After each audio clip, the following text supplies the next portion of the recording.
북극여우 따라 국제뉴스 하수정 북유럽연구소 소장과 함께합니다. 어서 오세요. 안녕하세요. 우리가 2부 첫 곡으로 들은 곡은 루카스 그레이엄의 러브 서먼이었습니다. 우리 청취자분 중에서 루카스 그레이엄이란 닉네임을 쓰신 분이 있어가지고 또 이렇게 세밀하게 관찰을 한 PD가 선곡을 또 이렇게 했습니다. 좋더라고요. 모두에게 관심 많은 우리. 자, 올해 내한 공연도 했다고 하네요. 루카스 그레이엄. 오늘 처음 들어보셨다고? 네, 저 처음 들어봤어요. 근데 좋으네요. 그러게요. 요즘 날씨랑 딱 좋은 것 같아요. 음. 네. 자, 이번 주에 북극여우가 가장 눈여겨본 첫 번째 국제 뉴스는 뭔가요? 어제 영국의 주간지 이코노미스트가 재밌는 기사를 하나 올렸습니다. 2024년 전 세계의 가장 큰 위험 누구일까요? 트럼프. 이런 제목의 기사였습니다. 네. 최근 뉴욕타임스나 워싱턴 포스트 등의 주요 매체 여론조사 결과를 보면 트럼프가 공화당 예비선거에서 40% 이상의 지지율을 보이며 압승을 거둘 것이다 이렇게 예상을 하고 있는데요. 네. 트럼프와 바이든의 가상 대결에서도 앞서고 있습니다. 그래서 만약 트럼프가 다시 미국의 대통령이 된다면 전보다 더 노련하게 세상을 절망으로 채울 것이다 이렇게 썼는데요. 네. 만약 내년에 가장 위험한 사람이 트럼프라면 작년에 가장 위험했던 사람은 누구인 것 같으세요? 작년이면은 저기 러시아 우크라이나 전쟁이 있었으니까 아무래도 푸틴이 아닐까. 맞습니다. 그럼 올해 가장 위험한 인물은 누구일까요? 판사님 전 아무 말도 하지 않았습니다. 장난이고 아마도 지금 전쟁을 하고 있는 국가의 또 수장 아닐까. 네타냐후 총리? 저도 그렇게 생각합니다. 네. 저도 네타냐후를 꼽고 싶은데요. 이스라엘과 팔레스타인 전쟁이 이 사태까지 오도록 만든 핵심 인물이 바로 벤자민 네타냐후 이스라엘 총리인데 다행히 오늘 이스라엘과 팔레스타인이 5일간 교전을 중단하고 인질 일부를 석방하자 이런 합의가 막바지에 이르렀다고는 해요. 네. 그렇습니다. 그나마 다행인데 근데 어제까지도 이스라엘군이 가자 지구에서 가장 큰 병원인 알시파 병원에 하마스 기지가 있다고 주장을 하면서 며칠째 점거를 하고 있었잖아요. 그렇습니다. 나흘째 병원을 포위하고 있었는데요. 어제는 그 알시파 병원에 머물고 있는 7천 명의 환자와 의료진 그리고 피난민에게 1시간 내로 병원에서 철수하라고 통보를 했습니다.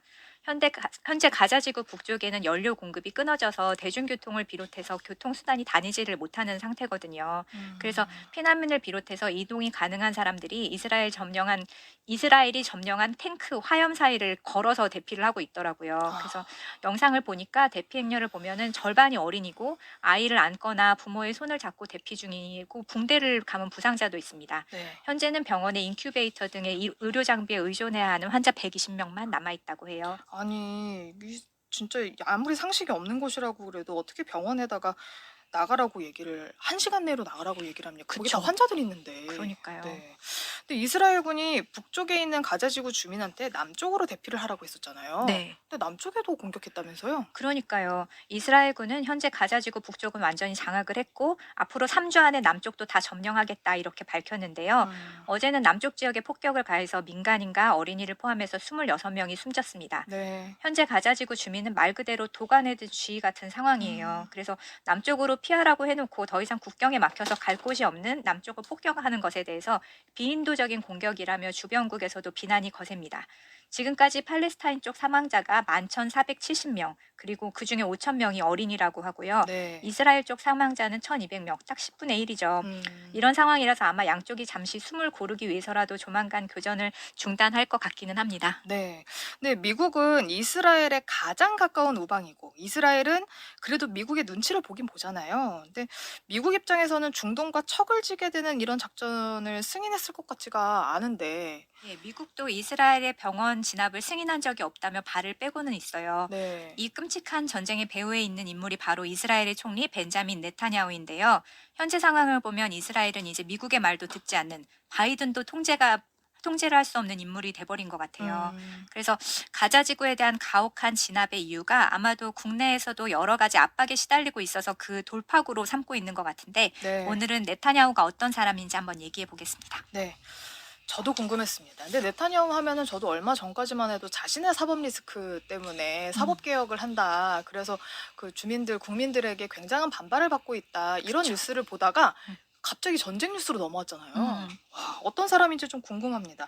이 사람 이스라엘 총리하면은 네타냐후밖에 안 떠오를 만큼 정말 오랫동안 총리를 했는데 어떤 맞아요. 사람인가요? 맞아요. 네타냐후가 1996년에 47살에 총리가 된 이후에 99년까지 3년, 그리고 한동안 반대파에 있다가 2009년부터 2021년까지 무려 12년, 그리고 와. 작년 말에 다시 총리가 되면서 무려 16년째 총리로 일을 하고 있습니다. 네. 대부분의 현대 국가는 시스템에 의해서 돌아가는 것 같지만 사실 리더가 누가 되느냐에 따라서 한 나라의 운명이 크게 달라지는 것 같습니다. 특히 자신의 권력을 스스로 제한하기보다 주어진 것 이상으로 행사하는 경우엔 더욱 그런데요. 그래서 한 나라의 지도자, 그 개인의 이력을 살펴보는 것이 그 나라의 현재를 이해하고 미래를 예측하는 데 큰 도움이 되는 것 같아요. 그렇습니다. 근데 이런 사람을 보고 우리는 독재라고 하죠. 네. 그렇죠. 네타냐후에 대해서 말씀을 해주시죠. 벤자민 비비 네타냐후. 비비가 미들네임인데 친한 사람들은 비비라고 부르더라고요. 그래서 이 사람은 1949년에 이스라엘 수도 텔아비브에서 태어났습니다. 이스라엘은 2차 세계대전 이후 1948년에 독립국을 선언하면서 생긴 나라잖아요. 네. 그래서 1949년에 태어났기 때문에 네타냐후는 이스라엘이 설립된 이후에 태어난 첫 번째 수상입니다. 네타냐후의 아버지는 역사학자, 유대 역사를 주로 연구했고요. 할아버지는 랍비였다고 해요. 네. 성경에 나오는 유대교의 율법학자이자 선생님이죠. 그리고 유명한 시온주의자였다고 합니다. 굉장히 엄격한. 그쵸. 네. 거기다가 이미 조상의 땅 팔레스타인에 유대 국가를 건설해야 된다 이런 민족주의자 집안이었어요. 네. 원래 유대인은 성경에 보면 성이 없잖아요. 그래서 그쵸. 이름만 나와 있죠. 그쵸. 네. 그래서 디아스포라였던 네타냐후의 아버지는 폴란드에서 태어나서 밀레이콥스키라는 폴란드식 성이 있었는데 이스라엘로 건너오면서 네타냐후라는 이스라엘식 성을 지어서 바꿨어요. 네타냐후라는 뜻이 주님이 주셨다 이런 뜻이라고 합니다. 그렇군요. 네타냐후는 삼형제 중에 둘째였는데 어린 시절부터 공부를 굉장히 잘했고 선생님의 말을 잘 듣는 모범생이었습니다. 네. 벤자민 네타냐후는 교수인 아버지를 따라서 미국과 이스라엘을 오가면서 자랐고 주로 필라델피아에서 오랜 시간을 보냈대요. 고등학교 시절에는 축구, 체스 그리고 토론 클럽에서 두각을 나타냈다고 하는데 자세하게 보네요, 우리 진짜. 그렇죠. 네. 그래서인지 이 사람이 토론을 진짜 잘해요. 음. 정말로 막 지지 않는 사람이고 네. 그래서 언론 인터뷰를 굉장히 잘 활용하는 사람이기도 합니다. 네. 그 이후에는요? 이후에는 고등학교를 졸업한 다음에 18살에 이스라엘 방위군에 자진 입대를 해요. 그래서 이스라엘로 건너온 다음에 5년 동안 이 사람이 특수부대, 정예부대 전투병으로 여러 전투와 작전에 참여를 했고 네. 그 가운데서도 두각을 나타내서 이집트군에 대항한 수에즈 운하 기습 작전 뭐 이런 유명한 작전에 투입되기도 했고요. 네. 그리고 72년 구조 작전 중에 어깨에 총상을 입어서 명예전역한 것으로 알려져 있습니다. 와. 그리고 미국에 돌아와서 MIT와 하버드에서 공부를 하고 그 다음에는 보스턴 컨설팅 펌에서 일을 하게 됩니다. 어떻게 보면 되게 탄탄하게 준비를 했다라고 볼 수도 있을 것 같네요. 그렇죠. 굉장히 네. 뭐 엘리트 코스죠. 어떻게 네. 보면. 그러게요. 그러다가 76년에 그 사람이 이제 네타냐후가 27살이 되었을 때 인생의 전환점이 될 만한 일이 생겨요. 형인 요나탄 네타냐후가 인질 구조 작전 중에 총에 맞아서 사망을 하게 됩니다. 형이 작전의 지휘관이었는데 100명의 인질을 구조하는데 성공을 하고 스스로는 목숨을 잃게 돼요. 그래서 요나탄 네타냐후는 이스라엘 영웅으로 추앙이 되었고 네. 벤자민 네타냐후는 막 이제 사회생활을 시작한 상태였는데 그래서 미국에서도 여러 미디어에 팔레스타인을 비판하면서 이스라엘의 입장을 전하는 역할을 하다가 이스라엘로 건너와서 형의 이름을 딴 요나탄 네타냐후 반테러 기구를 설립해 활동을 하면서 정치 경력을 시작하게 됩니다. 이 정도의 그 이력이면 뭐 우리나라 같으면 이제 여당 야당에서 가리지 않고 데려가려고 그쵸. 엄청나게 힘쓸 것 같은데. 맞아요. 어떻게 보면은 뭐 이스라엘 입장에서는 독립운동가 같은 그런 집안인 그럼요. 거잖아요. 네. 더군다나 이제 이스라엘이 신생국이다 보니까 미국과의 긴밀한 관계를 유지하는 게 필수적이었는데 미국에서 자라고 명문대를 나온 벤자민 네타냐후는 이스라엘 입장에서 굉장히 중요한 인재였죠. 그래서 초기에는 외교관으로 국제사회에서 이스라엘 입장을 대변하는 일을 맡았고 이후에 국회의원이 되면서 정계로 넘어오게 됩니다. 네. 재밌는 게 네타냐후가 미국에서 생활하는 동안 친구를 사귀었는데 그 네. 친구가 프레드 트럼프, 바로 어. 도널드 트럼프의 아버지예요. 예. 그래서 이쯤 되면 트럼프가 왜 취임한 이후에 첫 순방지로 이스라엘을 택했는지 또 음. 아랍 세계의 공분을 사면서까지 팔레스타인과 공동 점유하고 있는 예루살렘을 이스라엘 수도다 이렇게 공식 인정한다고 선포해서 친이스라엘 노선을 펼쳤는지 그런 실마리가 좀 잡히게 되죠. 근데 뭐 지금 친이스라엘은 미국이 계속 줄곧 가져왔던 거여가지고 뭐 트럼프만 그랬다고 하기도 뭐하긴 한데 근데 참 이렇게 유유상종이라고 끼리끼리 모인다더니 개인적인 인연이 국제 정세와 외교에까지 영향을 미치게 되네요. 사실 20대 때 사귄 친구 중에는 미트 롬리라고 2012년에 그 오바마에 대항해서 공화당 대선 후보로 나왔던 사람하고도 절친이래요. 네. 그래서 이제 이 네타냐후가 미국의 공화당과 긴밀한 관계를 유지하는 이유가 또 거기에도 있는 것 같고요. 또 클린턴과 오바마의 중동 정책을 비난한 이유도 이와 무관한 것 같지는 않습니다. 네. 이후에는 정치 경력이 너무 길어가지고 자세히 말씀드리기엔 시간이 부족할 것 같고요. 네. 대신에 야당 대표로 있을 때나 집권을 했을 때나 네타냐후는 끊임없이 팔레스타인을 테러 집단으로 규정하며 각을 세우고 국제사회가 중재하며 해법으로 내놓은 오슬로 협약, 즉 이스라엘과 팔레스타인이 두 나라로 공존하는 안에 반대해왔습니다. 와, 그랬군요. 이 네타냐후가 이 집권 기간을 크게 요약한 패턴이 보여요. 네. 뭐냐면 가자지구 내 이스라엘 정착존을 넓히고 가자지구를 봉쇄하고 압박하고 이스라엘 내부에서 지지율이 떨어지면 가자지구 공습 계속 이렇게 이걸 반복하는 식의 패턴이 보이거든요. 네. 그리고 경제가는 굉장히 보수적이고 네. 극렬 반노조의 친재벌 기조를 갖고 있고 그리고 갖가지 부패 혐의, 예. 사치, 예. 부인과 아들의 갑질 논란으로 언론에 자주 오르내리기도 했습니다. 예.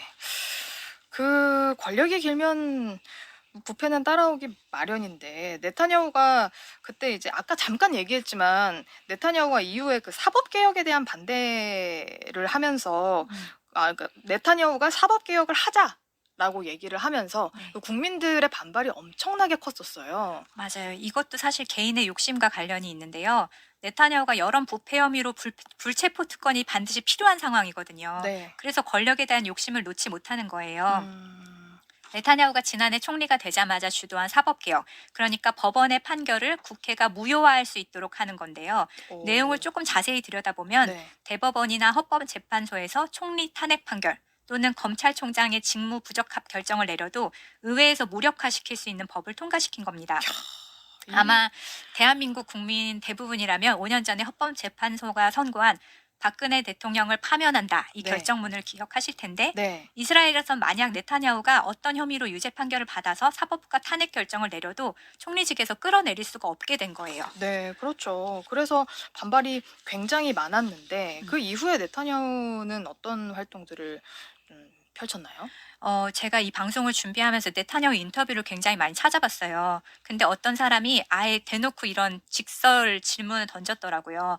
당신이 사법개혁을 했는데 이거 당신한테 너무 많은 권력이 가는 거 아니냐, 당신 독재자 되는 거 아니냐 이렇게 물었는데 얼굴빛 하나 변하지 않고 너무 차분하게 심지어 웃으면서 아 말도 안 되는 소리야 하하하 이거 시위하는 사람 별로 안 많아 SNS 과장하는 거다 그러면서 민주주의란 뭐냐 삼권 분립은 각각의 기관이 권력의 균형을 이뤄야 되는데 그렇죠. 지금 이스라엘은 그렇지가 않다. 그래서 이 민주주의 균형을 잡기 위해서 내가 이 개혁을 한 거다 이렇게 말을 하더라고요. 그래서 이스라엘의 사법개혁을 사실은 개혁이 아니라 저는 개혁이라고 부르는 것이 맞는 것 같은데 이 민주주의의 기본 원칙인 삼권 분립을 정면으로 위배하는 결정인데도 네. 강행 처리를 해서 지금까지도 이스라엘 내에서 반대가 거세고 있고요. 그래서 이런 정치적 위기 상황에서 어찌 보면 늘 해오던 대로 위기의 돌파구로 팔레스타인에 대한 압박을 늘렸고 네. 지난 9월 초에 하마스에서 미사일을 발사하자 옳다구나 울고 싶은데 뺨을 맞은 격이죠. 그러게요. 그래서 대테러전을 선포하면서 잔인한 진압에 나선 것이죠. 네. 아, 참. 지금 뭐 바이든 말도 안 됐잖아요. 그러니까요. 네. 아, 얼른 좀 멈춰줬으면 좋겠습니다. 제발. 네. 정말 오래 위험한 인물로 손색이 없습니다. 네타냐후. 다음 뉴스는 어떤 내용인가요? 이번엔 영국으로 가볼 텐데요. 사실 한 달 전에 벤자민 네타냐후 총리가 영국을 방문했어요. 그리고 네. 영국의 리시 수낙 총리를 만났는데 리시 수낙으로 말씀드릴 것 같으면 이코노미스트가 평가하기로 현 세대 정치 지도자 중에 가장 우파인 정치 지도자다. 근데 하물며 이런 리시 수낙도 네타냐후에게 사법개혁을 의식하면서 민주주의의 가치를 지켜야 된다 이렇게 조언을 했었을 정도입니다. 네. 그런데 역사가 재밌는 것이 최근 영국 정부도 대법원과의 마찰이 있었어요. 네. 리시 수낙의 정부의 결정에 대법원이 제동을 걸고 나섰는데요. 어떤 결정이에요? 리시 수낙이 총리가 된 이후에 몇 가지 핵심 공약을 내놨는데 그 중에 하나가 스톱 더 보츠, 배를 멈춰라. 바다 건너서 영국으로 배를 타고 오는 망명 신청자 난민을 근절하겠다는 공약입니다. 네. 이거는 리시 수낙의 개인 공약이라기보다는 수낙이 속한 토리당, 보수당이 전부터 추진해 오던 계획인데요. 영불 해협을 건너와서 망명하려는 이들을 막기 위해서 당시 총리였던 보리스 존슨이 작년 4월에 르완다 정부와 비밀 협약을 맺고 영국에 도착한 난민 신청자를 르완다로 보내기로 약속을 했습니다. 이게 그냥 보내진 않았을 거고 르완다 정부한테 뭔가를 또 찔러줬겠죠? 그렇죠.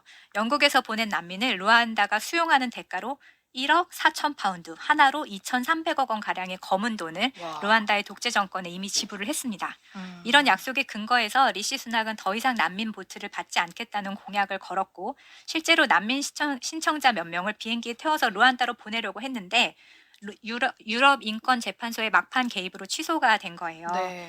올해만 해도 보트를 타고 영국을 찾아온 난민이 26,700명. 네. 이들을 르완다로 보낼 계획이었는데 지난 수요일에 대법원의 불가 판결로 리시 수낙 총리의 계획에 차질이 생긴 것입니다. 영국 대법원의 결정에 대한 그 근거 이것도 궁금합니다. 어떻게 막았는지. 사실 판결 자체는 재판관 전원이 불가 결정을 내린 만큼 명확한 사안이었습니다. 정치적인 결정이 아니었다는 뜻인데요.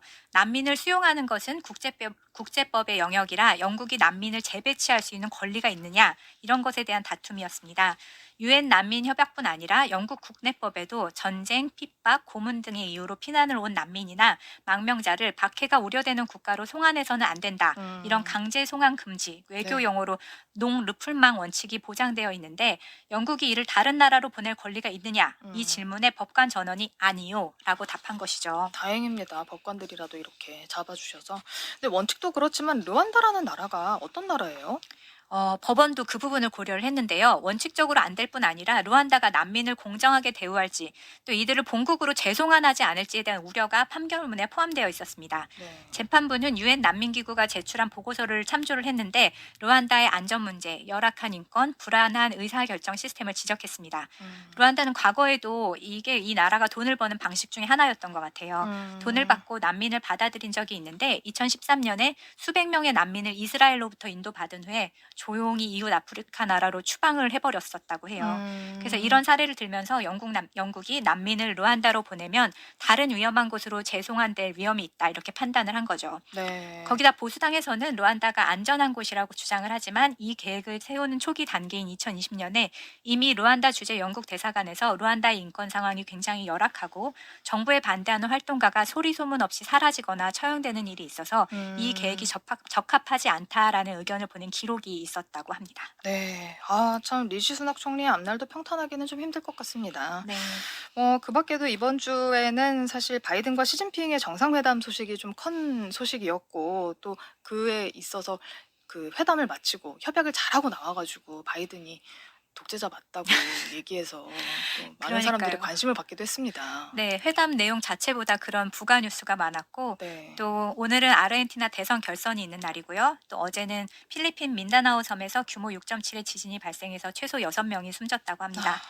뉴스가 좀 없었으면 좋겠어요. 그러게 말입니다. 좀 좋은 뉴스만 전해드리고 싶은데 매주 좀 힘드네요. 그러게요. 자, 지금까지 하수정 북유럽연구소 소장과 함께했습니다. 고맙습니다. 고맙습니다.